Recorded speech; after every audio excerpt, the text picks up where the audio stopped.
Welcome to TOC Europe. Chloe Rowland, Senior Manager for Data Collaboration, Risk and Resilience from IAPH. That's me. Chloe, tell us a little bit about IAPH, what it does, and your role within the organisation. So, the International Association of Ports and Harbours is a non-governmental organisation which allows ports and port-associated organisations to become members, and we bring them together, make sure that their collective voices are heard at, for example, the International Maritime Organisation, which is the global standardisation authority for maritime and shipping operations. So we operate under several different themes: data collaboration, risk and resilience. Those are the two that I oversee the kind of strategic management of, and also climate and energy. These are the three things that have been deemed by the ports themselves to be the most important talking points and action points at the moment. Today at TOC Europe, you've been presenting on stage talking about the importance of cybersecurity, cyber resilience. I have. Can you just tell us a little bit about some of the challenges around that area that we have specifically in the ports and terminals sector? Yeah, absolutely. Cybersecurity is a specific and uniquely difficult challenge in the maritime environment, and I think that's for a couple of reasons.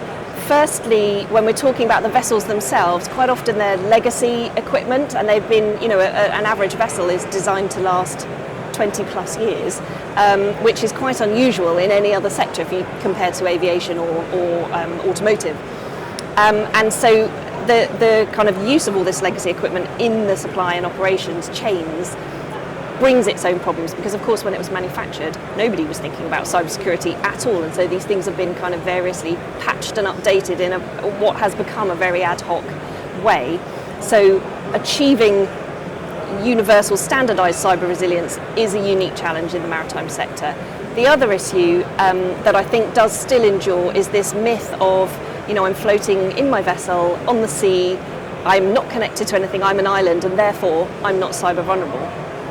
Now that's just not true, but getting people's thinking to move towards thinking about cybersecurity by design, for example, and building in cyber thinking to all of their operations, not just the IT related side of things, is what we're striving for with our data collaboration committee at IAPH in particular.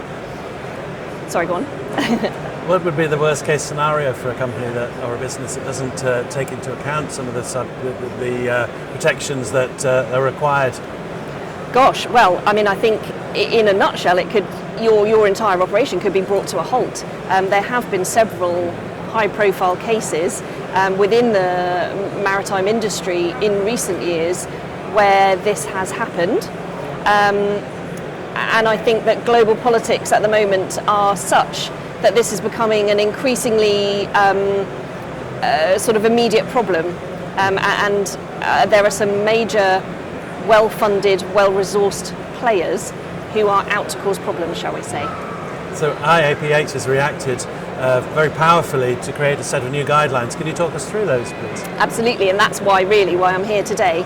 We have just launched here at TOC our cyber resilience guidelines, which focus specifically on emerging technologies being implemented in ports and port operations right now, and for use in the maritime supply chain, basically. So we have brought together the collective voices of our members, listened to what they consider to be the specific emerging technologies that are being implemented in ports, and considered the cybersecurity implications of using those technologies, both in terms of how they might improve your operations, for example, but specifically in terms of the vulnerabilities that you might be building into your operations by using these new technologies. Now, the story isn't all negative though, because actually some of these new technologies do bring more cyber resilience when they're incorporated. And so our guidelines cover that as well.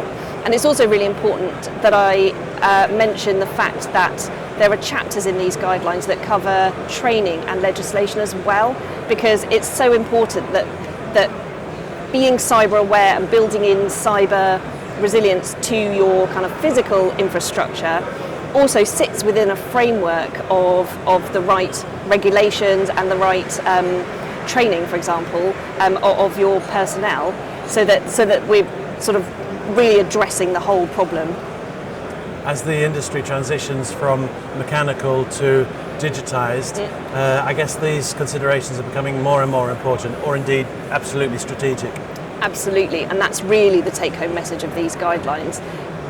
People need to be thinking about cybersecurity, building it in and its implications for future all the time in every operation, not just when we're talking about IT or even just OT now. It really needs to be an umbrella consideration that sort of covers everything. I think there is a tendency to have a cyber team or a couple of cyber experts who think about things very specifically in certain contexts, but actually one of the messages that we're trying to convey is that cyber team needs to sort of oversee every aspect of operations, even down to things like that you wouldn't even consider that might have cyber implications, like recruitment, for example, because a lot of hacks happen with insider trading or vulnerabilities that are built into your operations through non-digital means.